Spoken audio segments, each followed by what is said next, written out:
The town of Renk in northern South Sudan is accessible only by a long boat ride or plane from the capital Juba, but it's connected to Sudan's capital Khartoum by a paved road. Since Sudan's war erupted in April, the food and goods that used to arrive along the road have stopped coming. South Sudanese who fled to Sudan years ago for refuge from their own country's civil war arrive instead. They are in desperate need of help. Francis James Hakim says his journey here was perilous as they passed checkpoints run by the Sudanese army and the paramilitary group the army is at war with, the Rapid Support Forces, or RSF. On the way, we found the Rapid Support Forces. They checked and searched us thoroughly. If you have ID, no problem. But if you tell them that you are Sudanese, it's a problem for sure. The only solution is bribery. If you have enough money, they let you go. Many returnees like Hakim identify as Sudanese because they have lived there most or sometimes all of their lives, but do not have citizenship. Hakim left South Sudan when he was a toddler.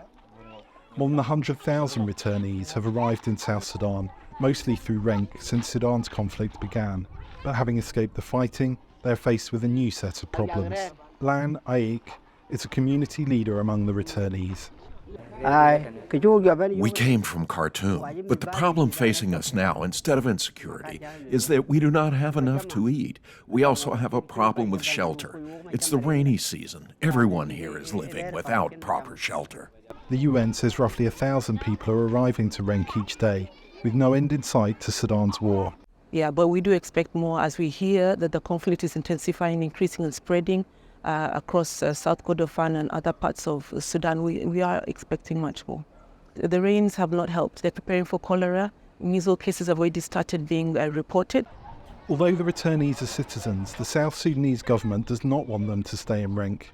They are being relocated to other parts of the country where, because they are citizens, they will have access to the labour market and have at least some hope of supporting themselves. Most say they want to get out of Renk, which is starved of resources to support them due to access difficulties and lack of funding, as soon as possible. They need to clear these returnee sites so we can live peacefully. The conditions here are very challenging. People are living outside and they're suffering. You can see the reality. Yet, as the UN and local authorities struggle to relocate the huge numbers arriving, it's unclear how long she will have to remain in the limbo of Renk. Henry Wilkins for VOA News, Renk, South Sudan.